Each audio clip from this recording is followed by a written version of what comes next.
What is going on? It's Friday, TGIF. That is right. Toes go in first. Terrible blonde jokes. Do blonde jokes still exist?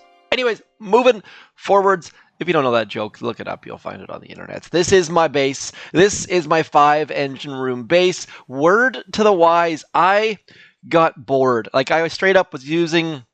I went back. I got shocks. In my previous video a while back, you might have seen me using rocket choppas without shocks. I went back and got shocks and was just killing it. I was doing super well. I was almost in 18, and then I got bored. And then I went, you know what? Let's try something different. Let's add an engine room. And you know what? Don't do it. Going to 5 engine rooms was dumb. Someone in one of our chats was saying, should I go to 5 engine rooms? And I was like, you know what? Let's do it. And that voice is so annoying. You know what? Anyways, first of all, don't go to 5 engine rooms unless you can get building damage. That's number one. I had that. That doesn't really do much if we don't have any buildings, though. So I did not have boom cannons. I did not have flamethrowers. I didn't have my sniper towers maxed. It was just a complete mess. I had an empty, naked base, and everyone has been crushing me, as you can see here. So I went back, I got some boom cannons, I went back, I got some flamethrowers. Base now looking a little bit good. We're not going to deal with this yet because I'm not good at 5 engine rooms yet. I'll get there soon enough. Heavy Zuka doing very, very well at this level, but you see, I don't have Zukas. So, bit of a gong show. Just word to the wise, careful before you go to 5 engine rooms. It's not a good idea. One thing you'll note, though, is if you go to 5 engine rooms, you get a lot of 3 engine room bases. I'm going to show you, I got a win here. Not a very good win. 2 minutes 36 is not very fast. It's against a 3 engine room base. I don't even know how to attack 3 engine room bases because I haven't seen them in like 11 days. Now, moving down here, I got a pretty good time, 2 minutes 52 seconds. Wanted to give one more word to the wise here. You see that they have all of this stuff on the left-hand side? That is all rocket choppas. So I dropped 2 rocket choppas on the left, all of this side, rocket choppas. So 1 rocket chopper on there, and then the rest of my stuff go up the right-hand side. So when you're designing your base, don't do what this person did, and that is leave one side completely open for rocket choppas. And you'll notice that these rocket choppas on the left are going to go from there straight to this engine room. So they beat me using seekers, but don't design your base like that. That person's base not going to last long, but they still beat me. So 5 engine rooms is not good for me. So I'm going to pause right here. You won't even know that I'm gone, and we'll come back with some other fun stuffs. Okay, back in action. This is my other account. Running 2 accounts this season. 2 seems to be the magic number for me. Honestly, probably should be doing 1, but 4 engine rooms. Now, this account is Seekers on 100% Seekers. Last time you saw this account, possibly I had Bullit at tick 1. Don't recommend that. I also had my flares at tick 3. I don't recommend that. Get your flares up. It makes Bullit useful. Getting Bullit's level up a little bit also makes him useful. I have been upgrading Barrage. It's not doing a heck of a lot for me right now, except for clear mines, but ideally, once I move to 5 engine rooms, maybe, just maybe, I can barrage some engine room. Yes, I just made some engine rooms singular. Now, you'll notice don't have 5 engine rooms. That scares me, but now that I finally have the tokens to go to 5 engine rooms with that defensive building damage, it's going to be on my mind a lot. Now, Seekers, on my previous video, was using Seekers and getting wins, but not really using them in a good way. This is a weird base. I have not seen anyone set up this way before. Very, very interesting. I'm just going to clear... What the heck? This is a straight shot for all of the Seekers. This is very, very strange. I'm just going to... I kind of want to send Bullit to the left. What I've been doing is I've been sending 2 boats of Seekers to the left, and then 6 to the right. Actually, 1 and then 5 to the right. But this base is super duper weird. I'm going to go something like this, sending my 2 boats over to that left, fully expecting to hit that shock mine. I'm going to try to get Bullit to hit some of these shock mines, and then I'm going to throw a smoke right about there, getting my troops a little bit of time to get in and amongst the things, and then I'm going to go like this, 1, and then all of the rest. Now, Bullit, it did not clear any of the shock mines, of course, because that's what Bullit does. He lets you down once in a while, especially on warships, because I find that I just screw things up terribly with Bullit. Anyways, this base should be fairly straightforward, like I mentioned. All of our troops running in a straight line, so very, very strange base. Bullit has cleared some of the mines, but not enough to be super useful. So we're going to hit at least 2 shock mines back here. We're going to go 1 and 2 and just let our troops kind of hang out there, get underneath things nice and handy dandy. Bullit in that instance didn't do, and actually he did, he got us a little bit of extra gunboat energy, so easy win, shouldn't be a big deal. Talked about that base a little bit more than it deserved, just because I haven't seen a base like that. That is, I'm guessing, set up to block rocket choppas because they've kept everything away from those voids. Forest McSquiggles going down. They're going in and amongst all of the things that are going to shoot their rocket choppa square in the face. That is a gutsy maneuver. I like it a lot. Bullit getting hit by the shock mines down here. We've already won. So Forest, good battle, but it's going to be interesting to see if they can get this down. Oh, there we go. There's the shock. Well-placed shock. Getting all of the defenses.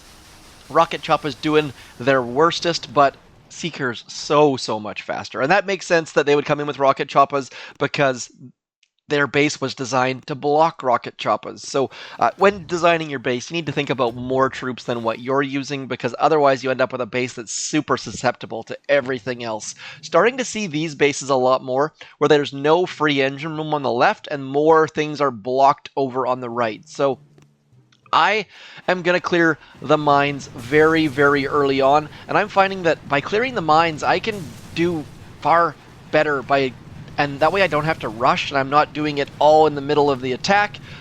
I'm just going to hang out and be super patient here, get Bullit to that flag, and then I'm going to send him to right there, hoping he can help clear some mines. Now, the next step to clearing mines is doing this. Drop 1 boat of Seekers, hang out a little bit, and then drop the rest of your boats of Seekers.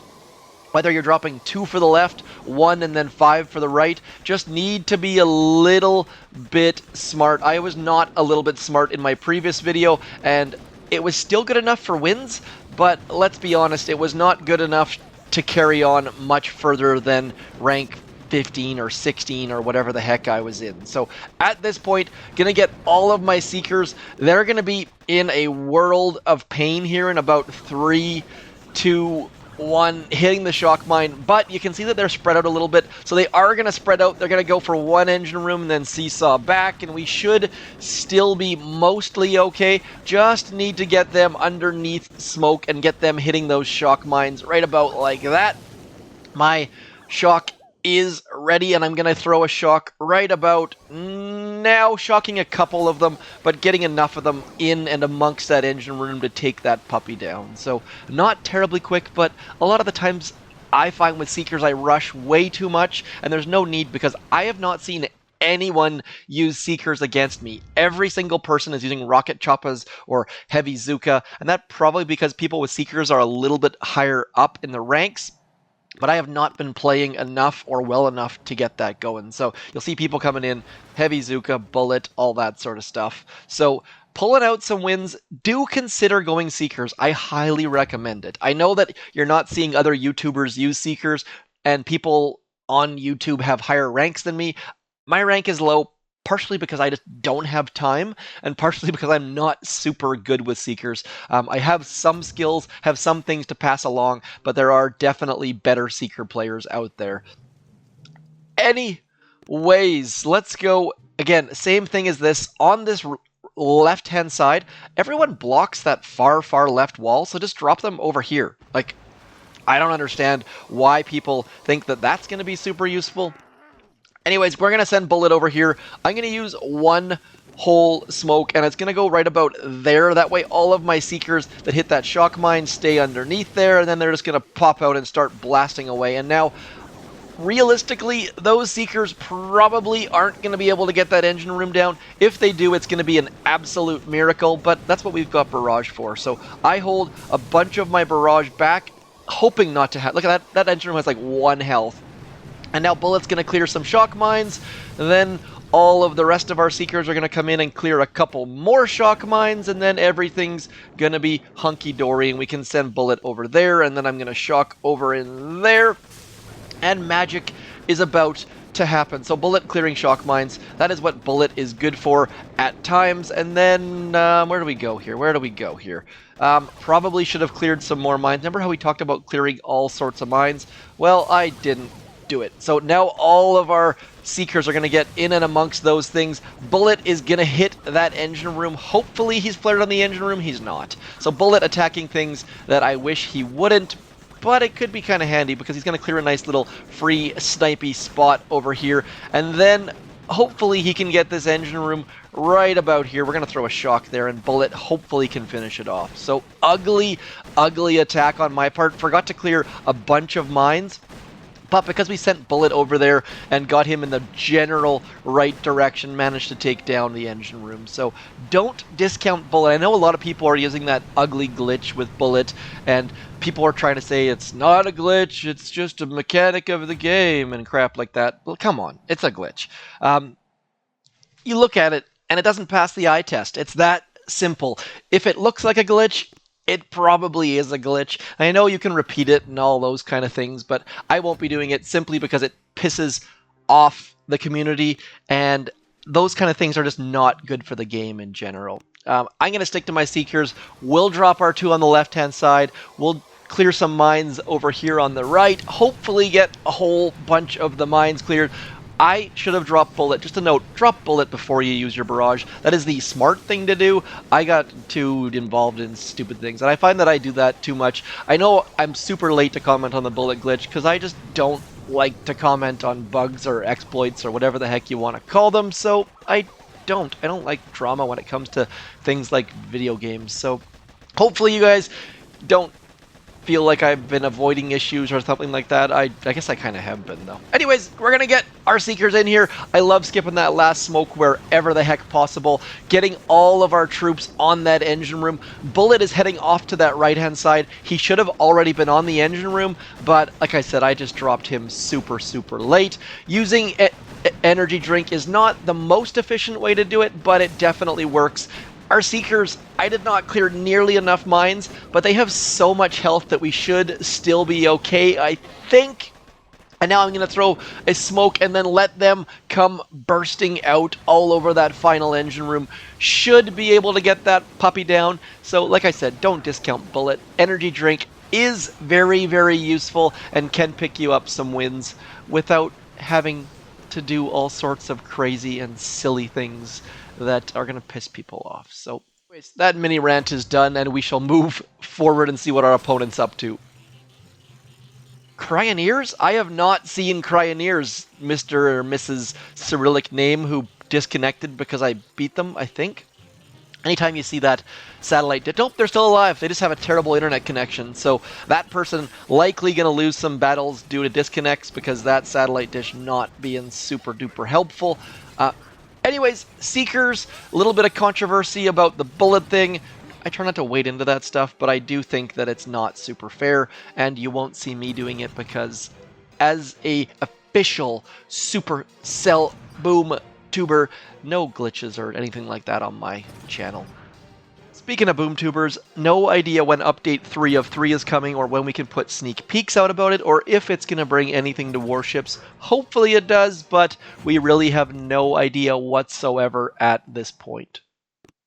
Anyways, that is all for me. Rant over Warships, details passed along. 5 engine rooms, be careful. 4 engine rooms, do get Bullit upgraded, upgrade your flares. Lots and lots of things. Have a fantastic weekend. I shall talk to you soon. Thanks for coming in. I'm Zedmont.